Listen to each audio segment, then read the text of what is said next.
Kalle Rovanperä tiputti uutispommin ilmoittamalla, että ralliura loppuu tähän kauteen.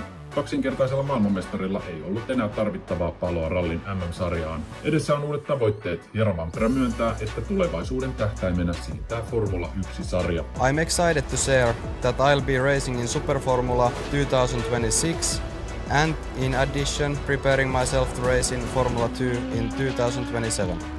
Rallipiireissä mentiin sekaisin Rovanperän uutisesta. Dirtfishin toimittajat olivat surupuserossa.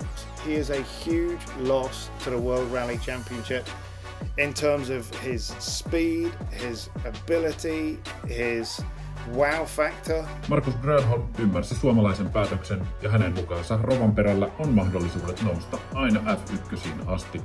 Entinen F1-kuljettaja Mika Salo oli varovaisempi, mutta ei täysin tyrmännyt Rovanperän tavoitteita. 25-vuotias Rovanperä ajaa tämän kauden loppuun rallin MM-sarjassa. Sitä on jäljellä vielä 3 osakilpailua ja Rovanperä on sarjassa 3.